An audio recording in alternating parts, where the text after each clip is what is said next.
پاکستان سمیت دنیا میں فائر فائٹرز کا عالمی دن آج منایا گیا۔ 4 مئی کا دن دنیا بھر میں ان فائر فائٹرز کو خراج تحسین پیش کرنے کے لیے منایا جاتا ہے جو اپنی جانیں عوام کی جان و مال کی حفاظت کرتے ہوئے نچھاور کر دیتے ہیں۔ عالمی سطح پر فائر فائٹرز کا دن منانے کا آغاز 1999 میں شروع ہوا تھا۔ اس کی بنیادی وجہ آسٹریلیا میں لگنے والی وہ آگ تھی جس کو بجھانے کی کوشش میں 5 فائر فائٹرز اپنی جان کی بازی ہار گئے تھے۔ فائر فائٹرز ڈے منانے کا مقصد ان ہیروز کی اہمیت اور خدمات کا اعتراف اور انہیں درپیش مسائل اجاگر اور حل کرنا ہے۔ بدقسمتی سے پاکستان میں ان ہیروز کو وہ مقام اور سہولت نہ مل سکی جن کے وہ حقدار ہیں۔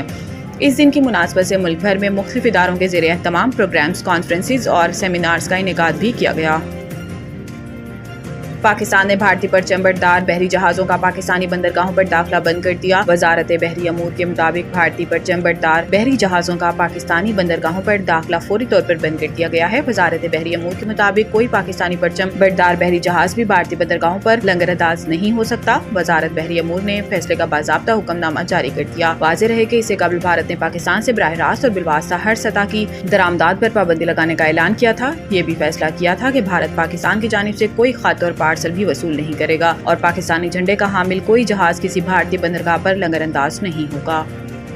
معدنیات بل سے متعلق عمران خان کے اہم احکامات پی ٹی آئی ارکان تک پہنچا دیے گئے۔ جنید اکبر صدر P T I Khyber Pakhtunkhwa Junaid اکبر کا کہنا ہے کہ بانی P T I Imran Khan نے کہا ہے کہ جب تک میری ان سے ملاقات نہیں ہو جاتی اس وقت تک مجوزہ معدنیات بل پاس نہیں ہوگا۔ جنید اکبر کا کہنا تھا کہ بانی پی ٹی آئی نے مجوزہ معدنیات قانون پر ووٹنگ نہ کرنے کی ہدایت کی۔ جنید اکبر کا کہنا تھا کہ بانی پی ٹی آئی نے معدنیات بل سے متعلق اہم احکامات مجھے دیے ہیں۔ عمران خان نے کہا کہ جب تک میری ان سے ملاقات نہیں ہوتی تب تک بل پاس نہیں ہوگا۔ ان کا کہنا ہے کہ میں نے بانی P T I Imran Khan کے احکامات میں پی ٹی آئی ارکان تک پہنچا دیے ہیں۔ صدر پی ٹی آئی کے پی کا کہنا ہے کہ بل کا جائزہ لینے کے لیے میں نے 3 رکنی کمیٹی بھی قائم کی تھی۔ قائم کردہ کمیٹی نے رپورٹ تیار کر کے مرکزی قیادت کو ارسال کر دی ہے۔